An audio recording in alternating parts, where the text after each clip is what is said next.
X minus 5, 4, 3, 2, X minus 1, fire.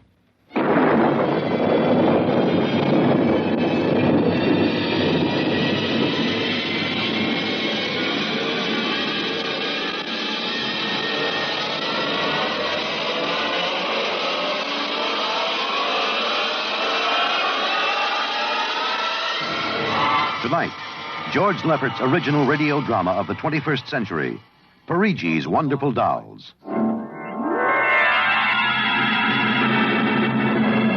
The doll shop stood on a quiet Washington side street, not too far from the sprawling Pentagon building. A woman and a child waited outside, the little girl peering eagerly through the window at the dolls inside, and the woman glancing impatiently at her wristwatch, as if expecting someone who was late for an appointment. And there was nothing about the doll shop to warn them that they were waiting to keep an appointment with doom. Oh, Mommy, look! Yes, what is it, dear? In the window of the shop, the tiny dolls.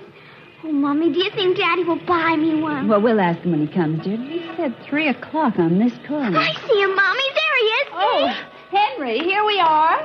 Hello, dear. Hi. Sorry I'm late.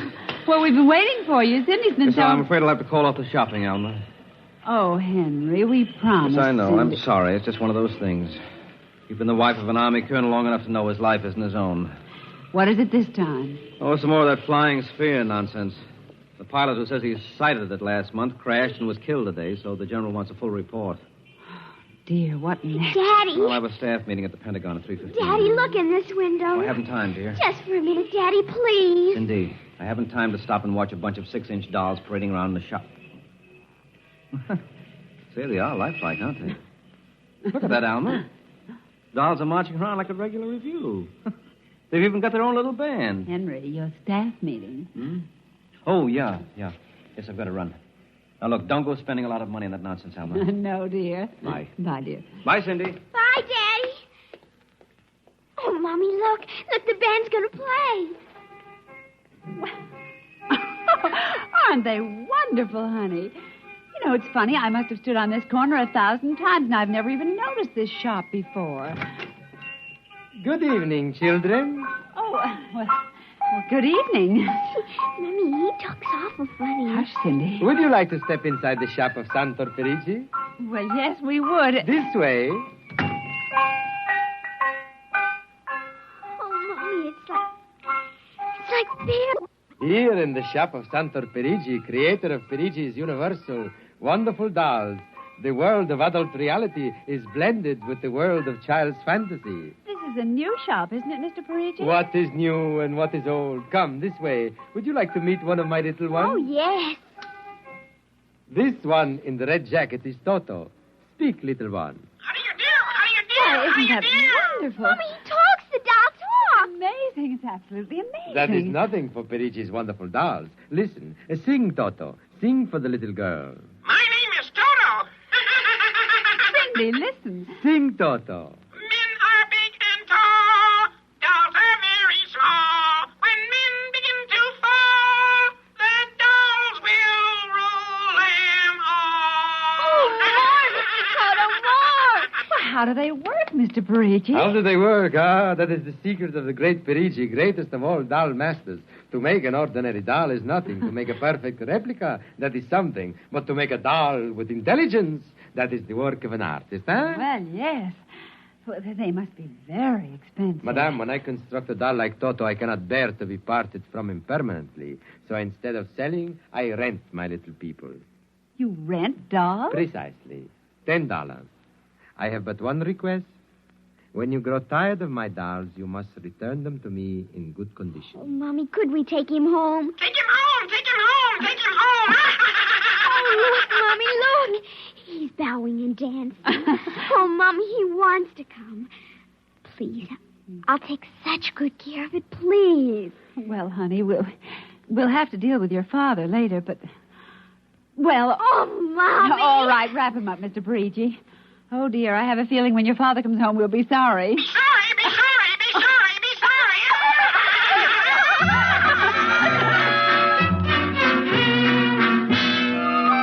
Now Now, Toto, this is my room, and you're going to sleep right here next to my pillow. Oh, Toto, don't laugh like that. I'm going to have to teach you some manners. You be quiet, because my daddy will be home soon, and he's a colonel in the army, and he'll bust you to private if you don't behave. Now, you wait here. I'm going to introduce you to my puppy dog, Mr. Blister. So be good now. Here, Blister. Here, Blister. Come on, Blister. Come here. Mr. Blister, now this is Toto. Oh, dear, I don't think Mr. Blister likes you, Toto. Stop it, Mr. Blister. Come over here and shake hands with Toto, Mr. Blister. Come on now. Mr.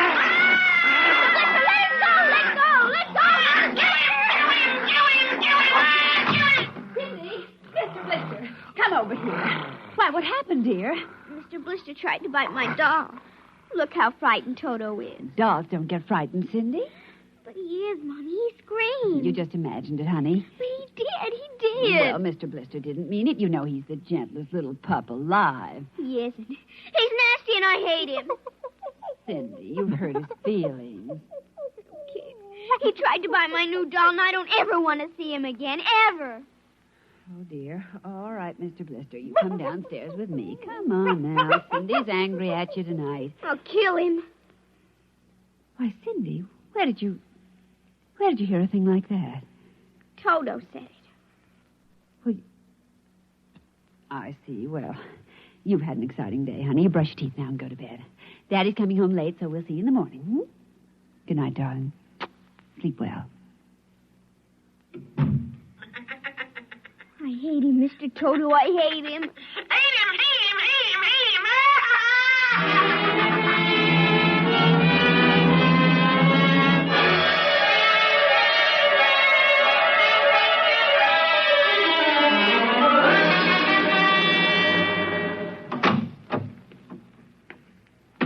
him. Morning, Alma. Breakfast ready? Just a minute. How was the staff meeting last night, dear? Oh, horrible bore as usual. Where's the little one? Up in her room. She'll be down in a minute. Oh, say, remind me to take some papers back to the War Department, will you? I left them in my strong box. Henry, you told me it was against regulations to bring secret papers home. Well, I had to finish some work for the old man. Nobody will ever know the difference. Well, I suppose not. Oh, dear, would you feed the puppy before we sit down? His bowl's under the sink. Where is he? See, that's funny. Here's his supper from last night, only half eaten. He's getting fussy. Blister? Here, Blister. Blister! Where the dickens is that mutt? Maybe he's on the back porch. Oh, maybe. Here, Blister. Here, Blister. Alma. What is it, dear? Alma, look. Why, Henry. Is he? Yes, he's dead. But how? What happened? From the looks of it, he might have been poisoned. Poisoned? Who on earth would do a thing like that to an innocent little pup? I don't know. Let's see his dish. Oh, Henry. I don't understand this at all. Say, what's this? What's what? Well, look, there are pieces of broken glass in his food. Blue glass. Glass? Glass. Henry. Huh? Well, I just remembered something. What? It may just be coincidence, but in the bathroom this morning... What about the bathroom? Cindy's blue glass, you know, the one with the Mickey Mouse on it. Mm-hmm. It was broken, Henry. I found pieces in the wastebasket. I meant to ask her about it. Oh, Alma, for heaven's sake, you aren't suggesting that our little girl... Why, she loved Blister more than anyone. Not last night, she didn't. Well, why not? Well, he went after Toto. Well, who's Toto? Oh, her new doll. You bought her one of those dolls? Well, I just rented it. Rented it? Yes. Look, Alma, Oh, no. Oh, well, all right. Well, what's this got to do with Blister? Well, he went for the doll, and Cindy... Well, Cindy said... Henry, she said she'd kill him. What? Well, that's ridiculous. True. Good heavens, a 9-year-old child putting ground glass in dog food? She'd have to be a monster. Mommy. Now, don't say anything. I'll talk to her. Good morning, dear. Morning, Mommy. Morning. Daddy. Hello. What's the matter? Nothing, Cindy. Sit down, dear. Yes, sir. Cindy, your mother tells me you broke your blue drinking glass. Oh, no, I didn't break it. Now, Cindy... I didn't. Well, now, somebody broke it. It wasn't your mother and it wasn't me. Well, then it must have been Toto. Cynthia. Cindy, you know Toto was only a doll. Now, a doll couldn't have broken your glass, could he? Well? But he must have done it, Daddy. Cindy, you know how Daddy feels about little girls who tell untruths. I'd hate to think you'd done something you knew was wrong and you were blaming it on a doll. What's the matter with Mr. Blister? Is he sick? He's dead, Cindy. Oh, no, he can't be dead. He isn't dead, Daddy. No, he isn't. He isn't. Mommy, Yes, dear. but he'll come back. He has to come back. No, he won't come back, honey. Not ever. No, Cindy, not ever. Now that we've told you, Cindy, do you want to change your mind about the glass? Henry, let her alone. Daddy, you think I killed him? See what you've done. The child feels guilty enough, Henry. Oh, dear, this is no time for feelings to interfere. Feelings don't know any time, Henry. When they come, they just come. You go up to your room, honey. Daddy and I'll be up in just a minute. I don't want to. Please, Cindy. We'll be right up. Please. There, that's a good girl. And close the kitchen door behind you.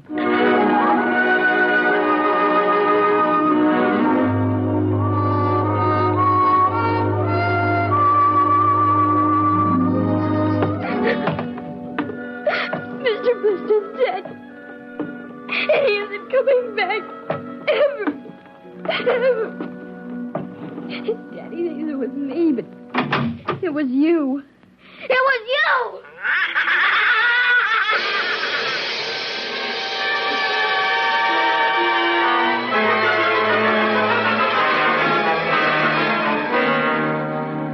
You're listening to NBC Radio's award-winning science fiction series, X-1. Now we return to X-1 and Perigi's Wonderful Dolls.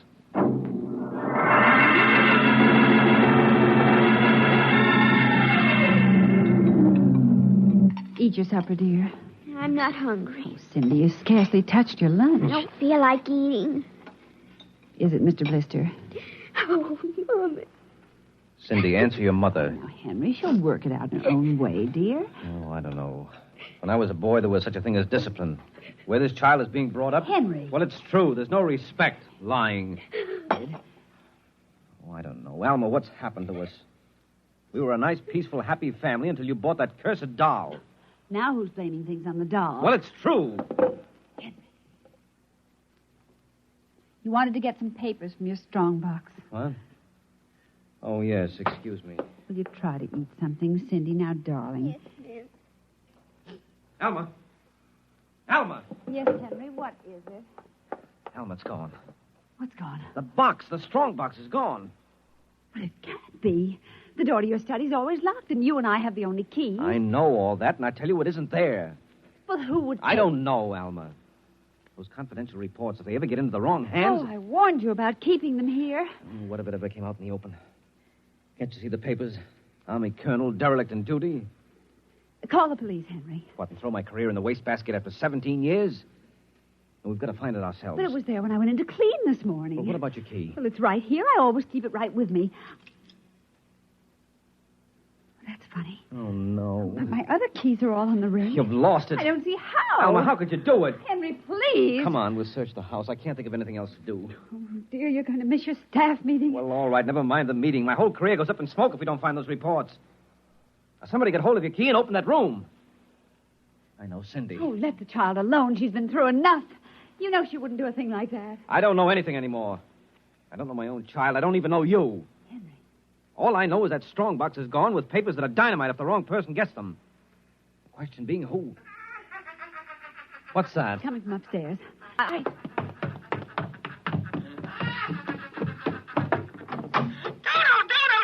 kill him. How do you do? Stop How it. do you do? How do you do? Blasted little imp! There. Henry. But since we've got this thing... Henry. What? Look. Where? What? Around the doll's neck. The key. The key to your study. It was Cindy, after all. I don't believe it. Ever since she got this fool doll, she's been acting half insane. First the dog, now this. I think she hates us, Alma. Henry. Cindy is my child, and I know her. I know she's a good, sensitive little person with no malice in her. You're just simply refusing to face the facts, dear. What are you going to do? I'm going downstairs and have a talk with that young lady.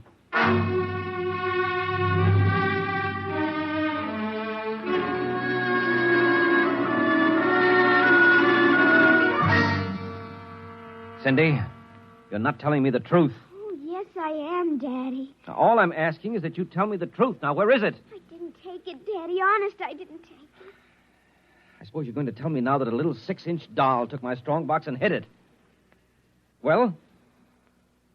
Cindy, I'm speaking to you. I didn't take it, Daddy. You don't understand. Toto did it.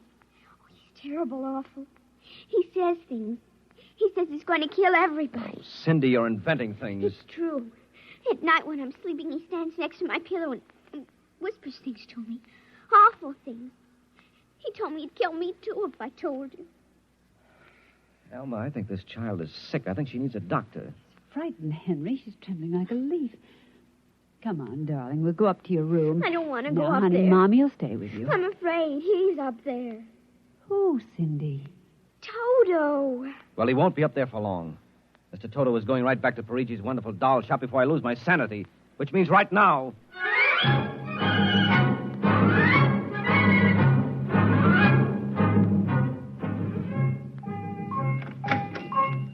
Ah, Colonel Grayson. Welcome to the home of Perigi's wonderful doll. Are you Perigi? Santor Perigi, creator of the universal doll. The doll with the mind. The doll Yes, with... well, I'm returning one of your masterpieces. Oh? If you will step into the rear of my shop. Now, what is the complaint? There's no complaint. Here's your doll.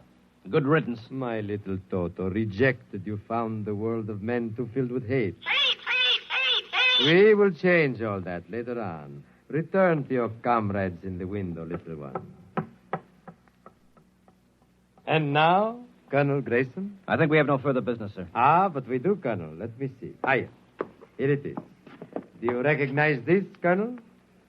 That's my strong box. Where... My little Toto is very clever, sir. Are you trying to tell me your doll stole that from me? Let us not say stole. I'm merely keeping it in custody. What's your game, Perigi? Blackmail. You give me what I want, I do not ruin your career. What do you want? Information. We already know something from the reports of the War Department, reported by one of your pilots. What government do you represent? I represent Perigi's wonderful dolls, none other. I'm not so naive, sir. Perhaps I should explain. Each man hides something from the world. Each man loves something more than life. With the help of my wonderful dolls, I obtain personal information which enables me to control the men who control the world. Men like you. Hand over that strong box. I warn you, I have a gun. Give it to me. You are being foolish. Put down that walking stick. Now. No closer. Now.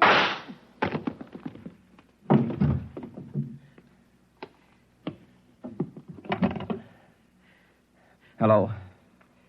Give me the police. Hello. This is Colonel Henry Grayson. I've just killed a man. Perigi's doll shop, corner of 4th and Lexington. The body is in the rear.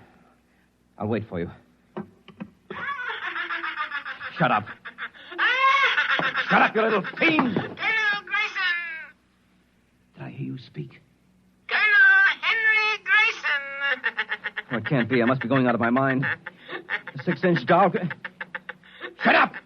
Your master's dead! You are mistaken, Colonel. I, Toto, am the master. What do you mean? If you will examine the body of Santo Perigi, you will see that he does not bleed. And he does not bleed, Colonel, because Santo Perigi never lived. Never lived. Santo Perigi is a doll. A doll? But he's a man. He talks. He walks. The people of Meritrix are skillful doll builders. Meritrix? Doll builder? Who are you? I am Xanthus Imperator, commander of the legions of the 3rd planetoid, Meritrix. Legions? Planetoid? My people and I, whom you regard as dolls, come from a tiny planet beyond the moon. What? So small that it cannot support our population. That's true. We landed one of our space spheres on Earth 3 months ago with the intention of colonizing. Unfortunately, one of your pilots intercepted us. So that's why you wanted our information. Precisely. And you are human? Quite human. Of course, in order to deal with Earth people without suspicion, we were forced to construct Perigi, a man-sized doll. No, it can't be. I can't believe this. I'm I'm having hallucinations. I've got to get out of here. That will be impossible. We have weapons of destruction quite unknown to Earth people. I phoned the police. They'll be here soon. By the time they arrive, my people will have prepared something quite shocking.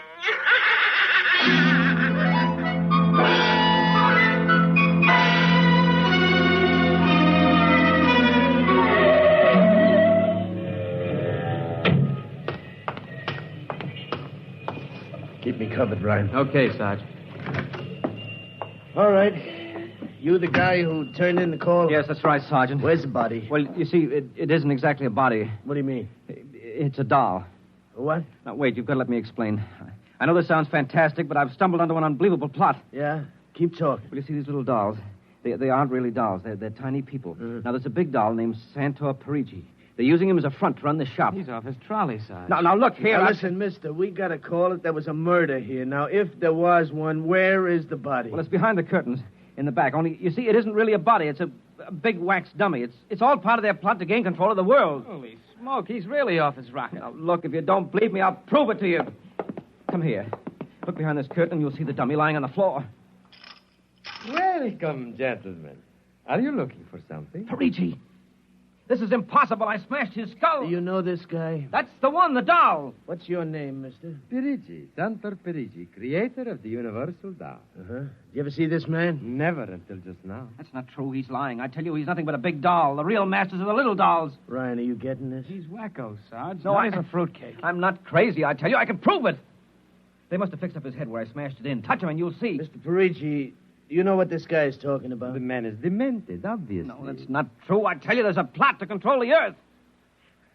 I've got to call the War Department. They want to know about the flying sphere. Holy mackerel, this gets worse every minute. Ryan. Take him to headquarters? No, save some time. Take him down to Psycho Ward. Okay, all right, Buck Now, wait. Rogers. Come along nice and quiet. No, don't you see? He's nothing but a man-sized doll. Sure, and the little ones are going to take over the Earth, and you're going to wait and cut out some... Listen to me. You've got to... Sorry you had all this trouble, Mr. Perigi. Poor chap. He is obviously suffering from delusion. Well, he's not the only one in Washington today. You know, we've been getting a whole string of crack-ups lately. Bigwigs blowing their tops under pressure. If you could see some of the names in our confidential files. You keep confidential files on cases like this? Certainly. Believe me, they'd be dynamite if they ever got in the wrong hands. Well, I better be running along. I'll be. My little girl would be nuts for that. So? Then please accept the doll for saving my life. That madman might have killed me. Yes, but Take Toto home with you as a gift. Well, now, I don't know, Mr. Perigi. It's against regulations for us to accept favors. But this is not for you. It is for your little daughter. And if you will only take the doll and give him a good home, you will be doing me a great favor. Well, then, if you insist, and thanks very much. When my kid sees this, will she be surprised? Yes, Toto will come as a great surprise. A very great surprise. Eh, Toto?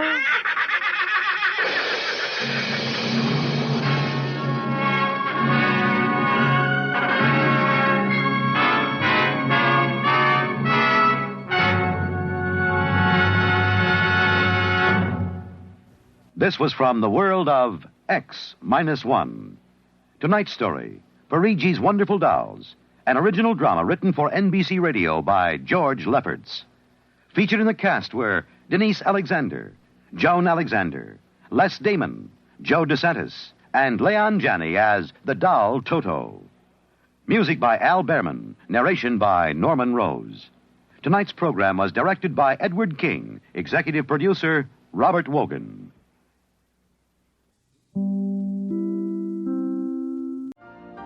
You've been listening to the OTR Gold Network.